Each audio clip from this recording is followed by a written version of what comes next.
If you talk about the Tea Party movement, the descriptive word that's often used is boiling. Today's speaker, Kate Zernike, the New York Times reporter, calls her book Boiling Mad: Inside Tea Party America. Time magazine recently did a piece on the movement headlined Boiling Tea, with this brief description. The Tea Party is a revolt against Washington, against federal spending, and against the Republican establishment. But how much change can it really achieve? It's a good question, and one that we hope Kate Zernike will address in her speech. But first, let me tell you a little bit about her. Kate Zernike is a national correspondent for the New York Times, was a member of the team that shared the 2002 Pulitzer Prize for explanatory reporting. She's covered education, Congress, and 4 national elections for the Times, and was previously a reporter for the Boston Globe. She lives with her family outside New York City.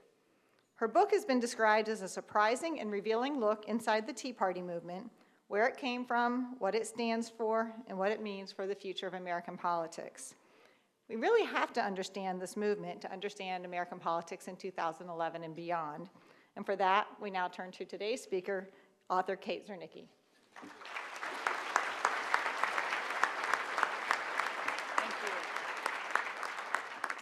Thank you, and thank you to the Forum Club for having me here. I love the mission that you say, stimulate thought and promote dialogue, because that's really what I wanted to do when I was writing my book, and that's sort of what I consider my aim in journalism. So I really applaud your mission, and I thank you for having me here.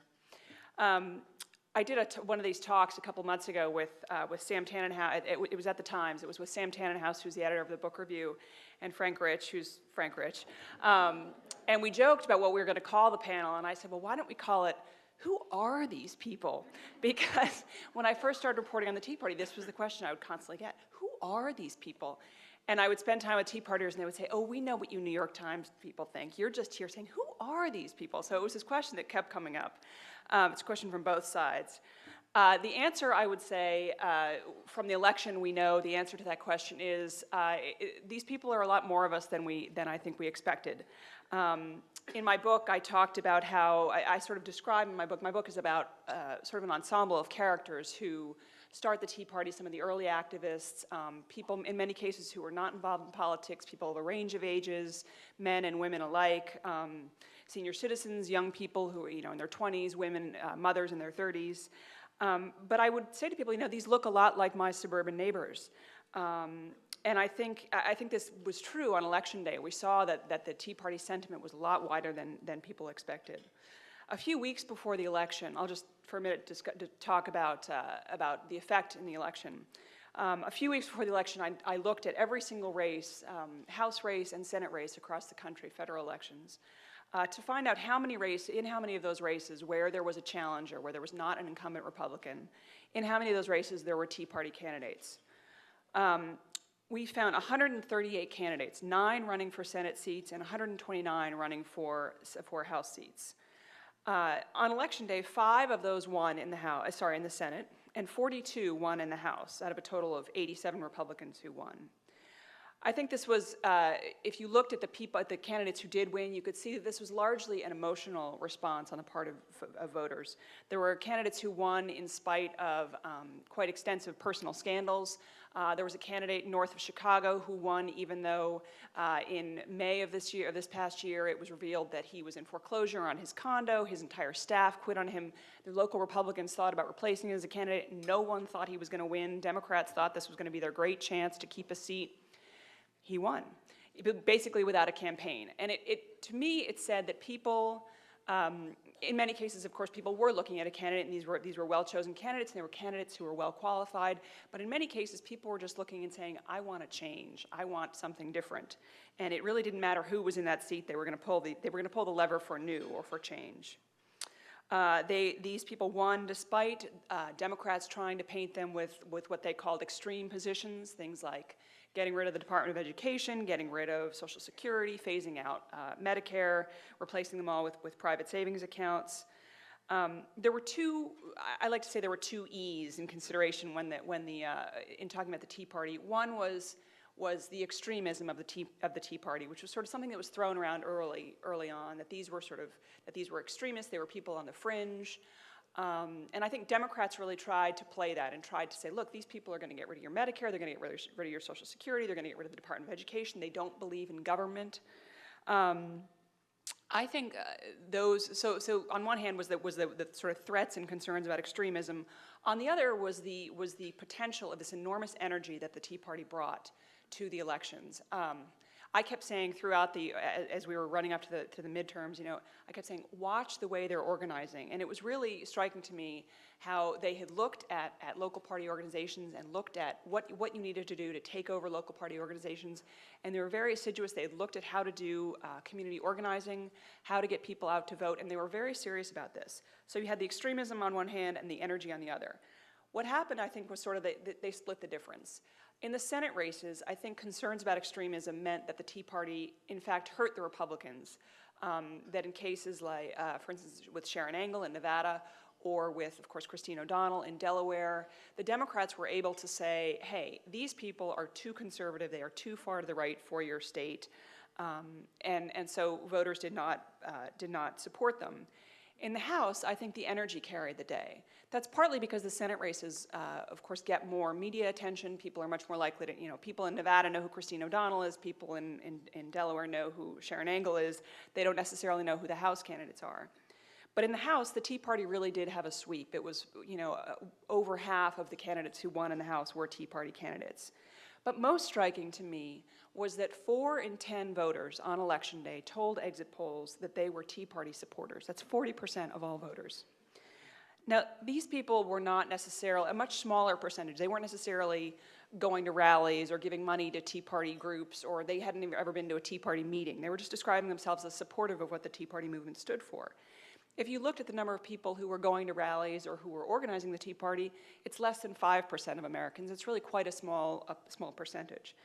But again, I think their discussion, particularly their talk of the need to reduce federal spending, this sense that the federal government was too much in our lives, that very much resonated with people, and that's why you saw such tremendous support. I like to say that the Tea Party, it's not a party, it's a movement, but it's also, I think, best described really as a state of mind.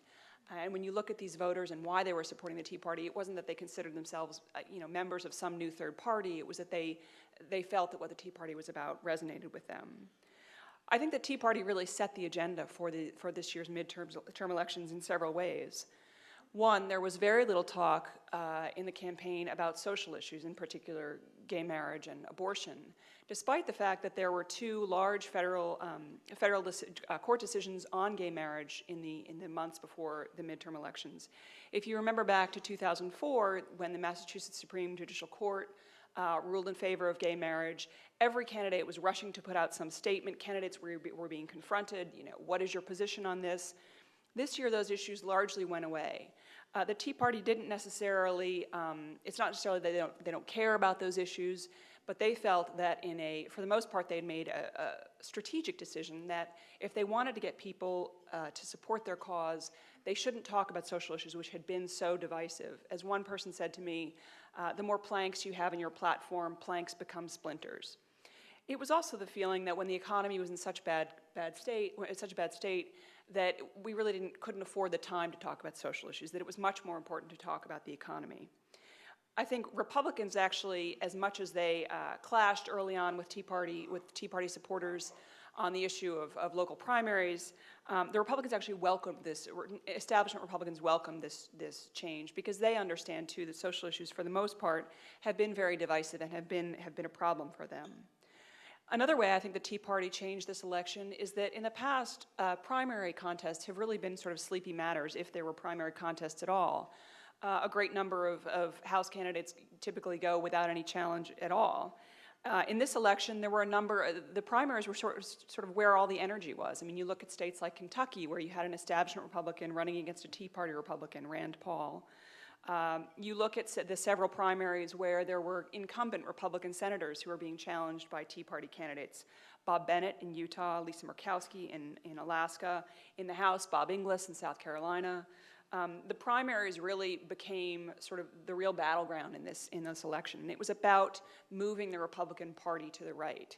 This was largely a fight on the Republican side. This was not something that was across the spectrum. I think in many ways this echoes, though, the fight that happened on the Democratic side in 2008 when you had Hillary Clinton and Barack Obama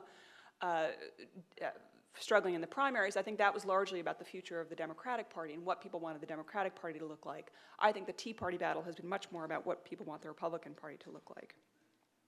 Another way I think the Tea Party has changed this election is to look at the role of money. And of course, money still matters in campaigns. I'm not going to say that it doesn't.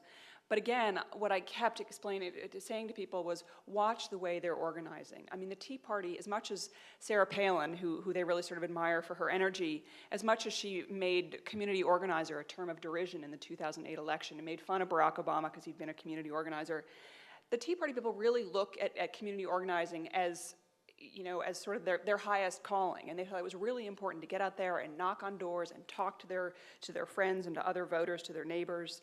And I think it really was a legitimate, there was a lot of talk early on that this was just an AstroTurf movement. In other words, it was fake grassroots sort of ginned up by these corporate or political organizations made to look like grassroots.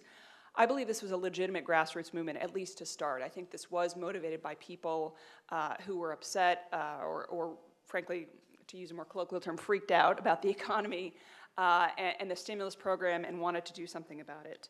I do think that I know that some of these, as I describe in the book, some of the large organizations came in and the AstroTurf groups sort of came in and helped organize the Tea Party, but I do think this was a genuinely grassroots movement to start. So going back to that original question, who are these people? I think it's important to consider that as we look forward. The Tea Party started in February of 2009, and there are many sort of strands that come together, but to me, I sort of isolate two most important ones. There's partly a libertarian wing of the Tea Party, mostly young people who may have supported Ron Paul's candidacy in 2008, and then there's another wing that is just sort of right-wing conservative Republican voters who tended to be older. They tended to have supported George Bush and support the wars in Afghanistan and in Iraq. It was really striking to me how these two groups came together. I think the young people, and my book is largely about how the Tea Party movement came together, and I describe how these young people really organized using Twitter and Facebook and sites like Ning, which is a meetup group, which is an online meetup organization or organization tool.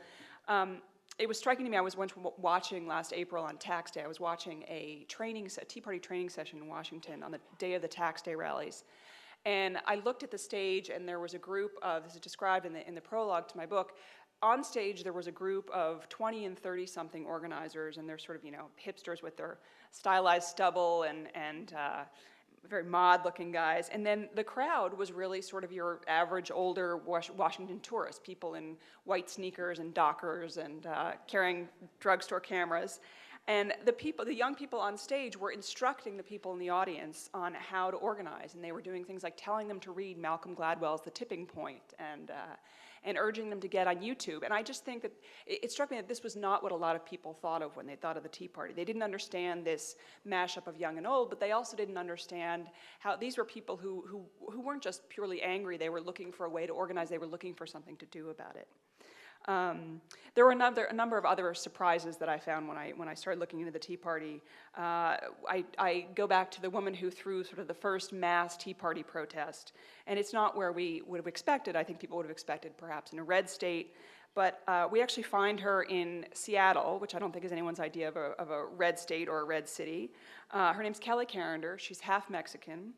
She has a nose pierced. She lives with a guy, and she's now married to a guy who voted for Obama. She is an actress in an improv company on weekends. She teaches basic math to welfare recipients for her day job. And she has a teaching degree or a teaching certificate from Oxford University, which was sort of funny. I remember when I first wrote a story about Kelly, one of the copy editors at the time said, "Are you sure she went to Oxford?" And I thought, can't Tea Partiers go to Oxford? Anyway, indeed they can, as it turns out. But as I started looking at the Tea Party, there were a number of these surprises. But again, it did tend to separate into these two strains, sort of the purely libertarian strain, which believes in moving things very much to private enterprise, and then sort of the older strain, which tended to come to the Tea Party much more out of just a pure frustration or anger. There's a character who I describe in my book named Diana Reimer. She's 67 years old. She and her husband live outside of Philadelphia. She was working part-time at Macy's. She'd gone back to work because she and her husband had been trying to sell their house. They were underwater in their house. Couldn't sell it. She was very frustrated by this. She comes home from her job at Macy's one day. She turns on the television. This is in April of 2009. And she sees a Fox News report about the Tea Party. And to her, it's not really a political moment. She doesn't know much about politics. She thinks that Barack Obama was a congressman. She forgets that he was a senator. So she's not really someone who has much of a political consciousness. But she sees this rally on television, and she says, that's it. This is the way to get out my frustration. She's not someone who's thought a lot about taxation policy or whether we should have, whether we should have entitlements or whether the structure of entitlements should be changing. She's just someone who comes at this with frustration. The thing that unites them, I think, is and my book goes into quite detail about this, is just this incredible level of passion. I think they embrace this with a fervor that I would describe as near religious.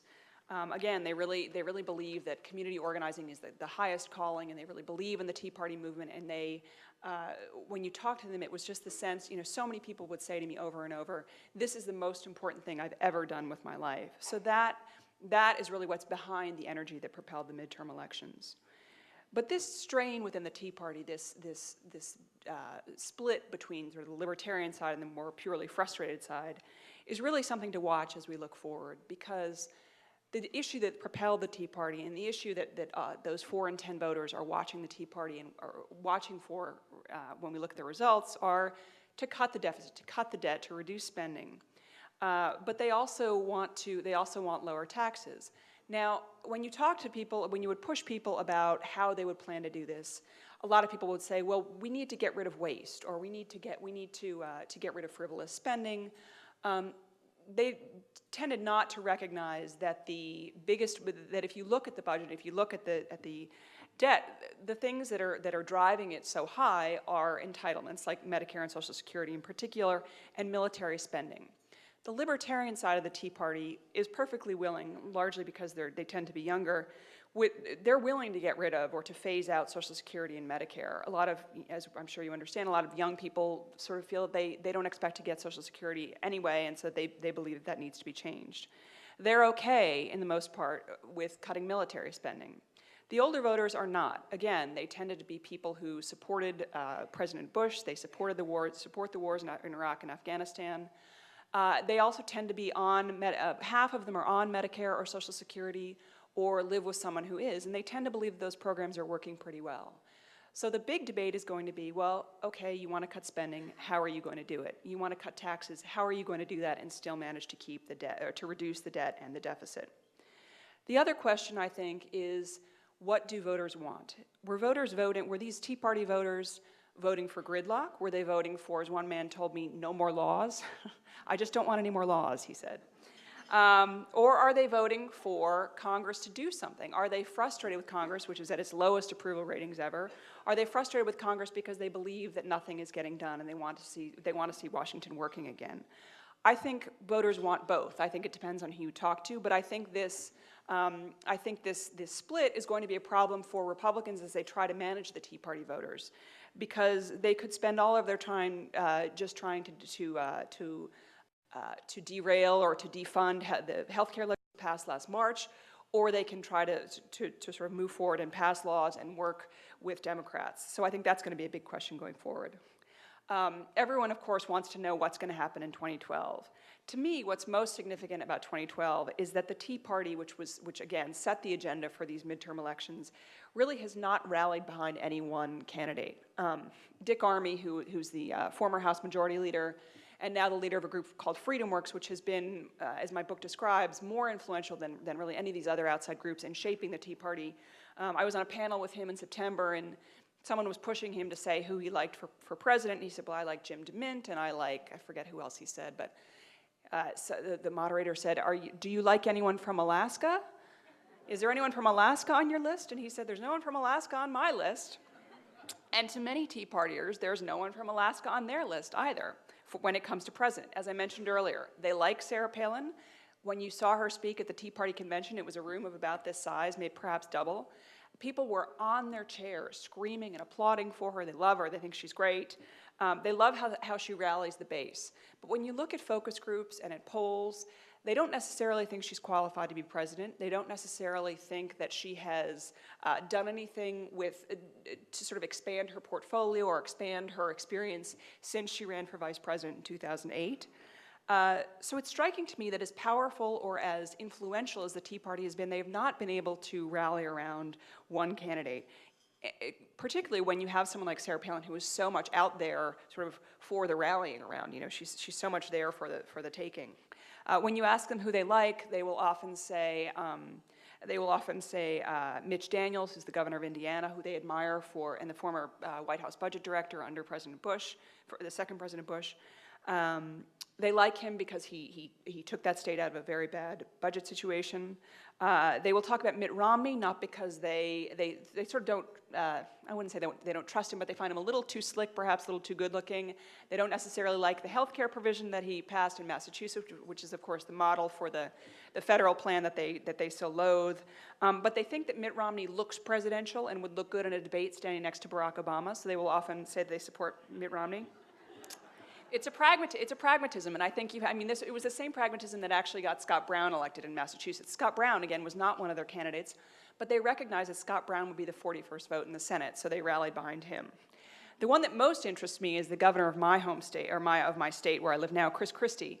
When you look at polls of Tea Party supporters, they'll ask all these different candidates. They will say, do you like Newt Gingrich? Do you like Sarah Palin? Do you like Mitt Romney? And then at the bottom it will say Chris Christie, and in parentheses, vol, meaning that people who were polled volunteered this answer. They volunteer that they like Chris Christie. He doesn't show up on the pollsters list. This is a name that Tea Partiers bring up. They love how and of course he's made himself a YouTube sensation for taking on the unions, but they like how he's taken on the unions. They like his get tough approach to spending. So he insists that he's not running for president, but I think we have not yet seen the last of Chris Christie. So that's a name that I would watch.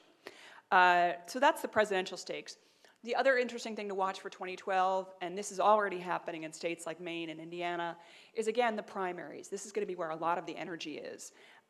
2012 is going to be a very interesting year because the people who are up for election in the Senate, and of course all the House members will be up for election, but the people who are up for election in the Senate are the ones who won in the big Democratic wave of 2006. People like Claire McCaskill, Sherrod Brown in Ohio, Sheldon Whitehouse in Rhode Island. There's Jim Webb in Virginia. So these people are all going to be up for election. That was a big Democratic year. I think if 2012 is a big Republican year again, as 2010 was, we'll see huge changes there. But Tea Partiers are actually most focused not on taking on those Democrats who are up for election, the people who won in the Democratic wave of 2006. They're most focused on Republican primaries. And again, the people who they're challenging might surprise you. Lindsey Graham, who, if you remember, was an impeachment when he was in the House, he was an impeachment manager against Bill Clinton. They now believe that Lindsey Graham is not conservative enough, and so they're looking for a primary challenger to Lindsey Graham. They're looking for a primary challenger, and there is already one running for Olympia Snowe in Maine, who they think of, she and Susan Collins, they despise and think that they're the ultimate rhinos or Republicans in name only. They're looking for there's 40 Tea Party groups in Indiana are getting together on January 18th to sign a pact that they will all rally behind one candidate to take on Senator Richard Lugar, who's the Republican there in the primary in 2012. What happened in Indiana was this year that they didn't, there were either 3 or 4 Tea Party candidates, depending on how you counted, in the primary, and so as a result, the person who was elected to the Senate was someone who was very much an establishment Republican, Dan Coates, who had served in the Senate before. The Tea Party in Indiana now says, no, we're not going to let this happen again. We're all going to rally behind someone. And it's almost as though they don't really care who it is. They say that they want to be someone who's conservative, but mostly they just want to get rid of Lugar. The one that's most striking to me, though, is Orrin Hatch in Utah. Utah is, of course, the most reliably Republican state in the union, but they believe that Orrin Hatch is not conservative enough, so they would like to see a Tea Party challenger to him. And this is when I say they, this tends to be local Tea Party groups, but also national Tea Party groups like Freedom Works. And there's actually quite a possibility. Again, Bob Bennett, who was the Utah senator and a Republican, was defeated in his primary election. So I would say Orrin Hatch, watch your back. The issues in 2012, it's really going to depend a lot on the economy. Again, I was on a panel in New Orleans in November and with some other political strategists from either side of the aisle, and one of the Republicans said, you know, really what Obama has to do is pray. And he has to pray that the economy gets better. I think as the economy improves, and we're already seeing some signs of that, the urgency behind the Tea Party, this sort of raw frustration that is driving 4 in 10 voters to vote for Tea Party candidates, that's going to be less intense. It's going to be less, that frustration will be less raw. And so we'll be less likely to see the Tea Party have as much of an impact. I do think the economy will continue to be the central issue, more than social issues. I think it's been a little frustrating for social conservative groups who've tried to get their issues back on the table and feel that they're largely being ignored. The Tea Party, I think, will not have as much of an impact in the 2012 election, if only because the pool of voters will be so much larger. Of course, midterm elections tend to have lower voter turnout. This year had high turnout, but still the turnout was not as high as it is in a presidential year. I think the Tea Party actually would not have happened if we were not in a midterm election year, because I think in a midterm election year, fewer voices can have more resonance. In addition, in presidential election years, we see a more diverse voter population. This year's electorate, if you looked at it, it was largely white, largely older. In presidential years, it's going to be more diverse, and also it tends to be younger, which tends to skew Democratic. But at the same time, we really need to watch these independent voters who in 2006 and in 2008 really swung to the Democrats, and in 2010 swung back to the Republicans. And I think that for Republicans is the biggest opportunity. I'm going to open this up to questions because I do find that people have so many questions about the Tea Party, and I'm going to try to answer as many as possible. Thank you so much. Sure, thank you.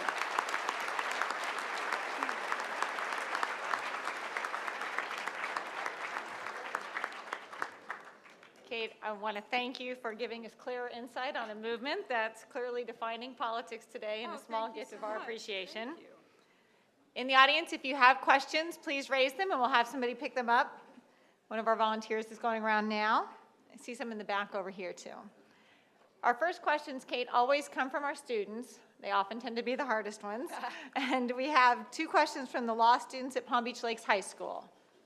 Hi, everybody. My name is Katson. I attend Palm Beach Lakes High School. I'm a senior, and I attend the pre-law magnet program for 4 years. And I would like to ask, if the Tea Party succeeds in America, how will their ideas affect me and my generation? I think the biggest, if the Tea Party succeeds, if you look at sort of the purely ideological Tea Party that I was talking about, this more libertarian strain, I think they will put the question of entitlement spending very much front and center. And so I think it will affect the social safety net that we see around us, not just, when I say that I don't mean just welfare, but Medicare and Social Security. So I think by the time your generation would be eligible to receive those benefits, that will be the biggest change. I think that's where we'll see the biggest change. And that's another part. And also, how do you think the Tea Party movement will affect our nation's foreign policy? This is a very interesting question. I actually wrote a piece about this for Foreign Policy magazine. Oh, sorry. The question was, how will the Tea Party affect our foreign policy? Again, I quote Dick Armey, who was asked the same question at a breakfast in Washington in I think it was October, and he turned to the president of his group and he said, "Do we have a foreign policy?" I mean, they haven't thought much about foreign policy, not because they're ignorant or not interested in it, but they just don't. The Tea Party doesn't believe that that's their issue. They think that again, the Republicans have gone astray by focusing too much, not focusing too much on foreign policy, but by focusing too much on social issues. For instance, they would say, you know, why was the Senate spending so much time talking about Terri Schiavo, who was of course the woman here who was who had been in a bed-shave state? Why did they debate so much of that, time talking about that, and not enough time talking about redoing the tax code, for instance? So I think they're focused very much on the economy and on economic issues. When it comes to foreign policy, it's not that they're not interested in it, but they sort of think that there are other groups that talk about that. But again, this also goes to the split that I talked about in the Tea Party. If you look at the Libertarian wing of the Tea Party, which was sort of largely responsible for starting it, for some of the original energy, They have a very different view of foreign policy. They often agree with Ron Paul when he talks about the need to close a lot of our foreign military bases, who believes that Congress did not properly authorize the wars in Iraq and Afghanistan, that they ceded that power to President Bush. So it's the other reason that the Tea Party doesn't talk about foreign policy is because it would show this cleavage within it, I think. Hi, my name is Trinard Green. I'm a senior. I attend Palm Beach Lakes Community High School, and I'm also in the Center of Pre-Law. As a reporter for the New York Times, what would you say is the most controversial piece you have written or reported on? Oh boy.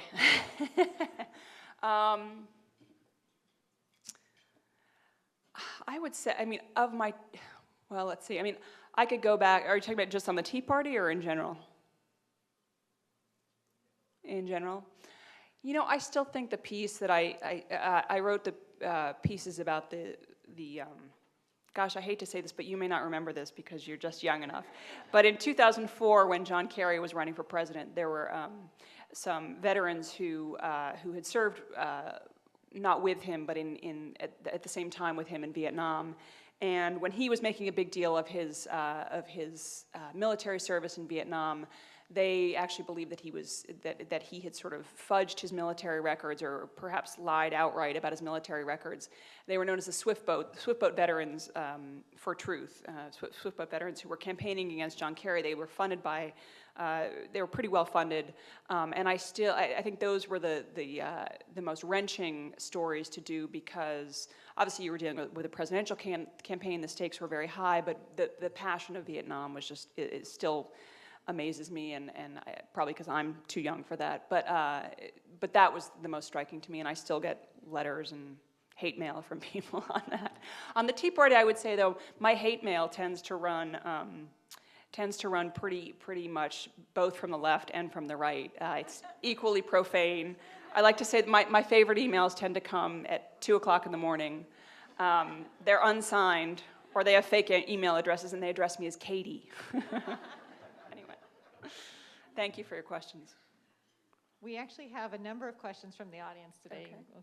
more than usual, I'd say. Okay. And we're trying to group them. We have several questions along these lines. To what extent is the Tea Party anger fueled by the fact that the head of our government, the president, is a black man with a Muslim-sounding name? This is, of course, one of the most important questions and one of the most difficult questions to answer. So how do I answer this? First, I would say I don't think I think this question is basically, can be stripped down at its most essential to, are the Tea Partiers all racists?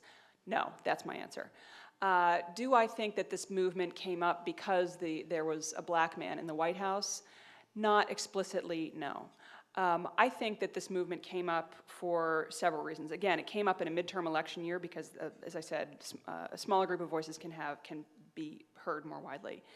It came up because we've seen movements like this before. I think you can compare it very closely to the Goldwater movement in the early 60s. Again, that movement was a response to sort of the flowering of liberalism to another young, dynamic Democratic administration. So I think it came up because we had a Democratic president in the White House. When people say to me, well, why didn't this happen during the Bush years when spending was going up? I don't think it went up. I don't think this happened during the Bush years because our economy was doing pretty well and people felt pretty happy. There was a huge economic collapse that Barack Obama inherited. That said, I do think there are a portion of Tea Partiers who, it's a reaction in part to, it's a broader thing than just having a black president. It's the sense that the world is changing so much. He is representative of that, but so is Nancy Pelosi, the first woman speaker. So is the fact that that we see, these are people who in their lives, homosexuality was a taboo. They didn't talk about it. Now gays are getting married. There are just so many things, and the economy's collapsing on top of it. So I think people look out and they see the world changing in so many ways so quickly, and they don't know quite what to make of it. So I think all of these changes matter. But do I think this is solely driven by race? No, I think that is too simplistic. The other thing I would add that's interesting to me is, and we saw this, this was a question in 2008 when there was the primary race between Obama and Hillary Clinton. is racism easier to overcome than sexism, which is a more powerful force? I have been asked this question so many times, but no one has ever said to me, do you think this is motivated by sexism against the first woman speaker? And I have to say, the anger that I hear among Tea Partiers is just as great, if not greater.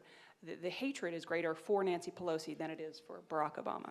So, What is the biggest misconception about the Tea Party? I think the biggest misconception from the start was that these were those people. These were those people living off the grid in Idaho. They all had guns. They, had lost several teeth.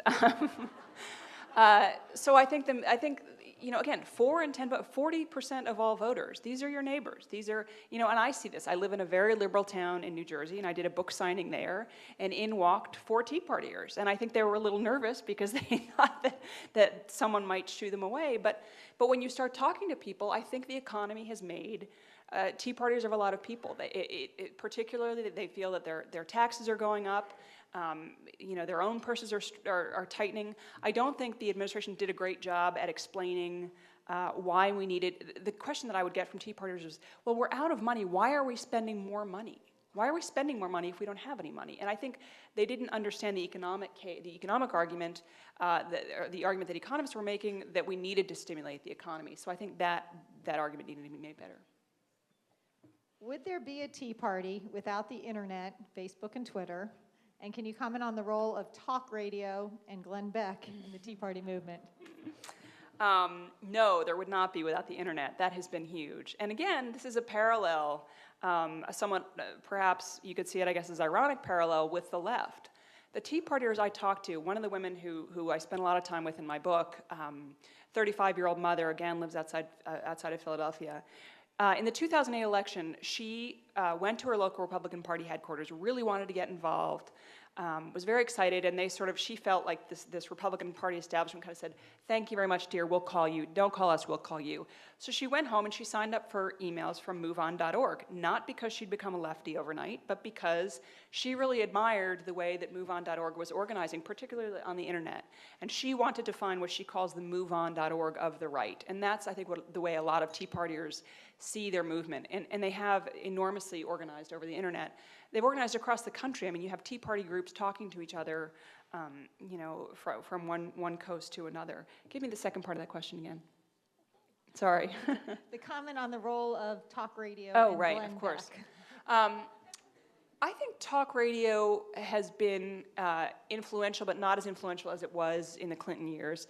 But I do think television has been huge, and particularly, that's another thing. I think the Tea Party would not have come up without Fox News, which obviously, which talked about the Tea Party, which sent some of its personalities like Sean Hannity to some of the early Tea Party rallies that were televised. Glenn Beck, in March of 2009, after the first 2 rounds of Tea Parties, Glenn Beck actually started his own brand of Tea Party called the 912 groups, which particularly in states like Colorado are sort of the dominant type of Tea Party groups. So Glenn Beck is huge, and we saw this enormous turnout for his rally on the National Mall in August. So I think Glenn Beck has been hugely influential.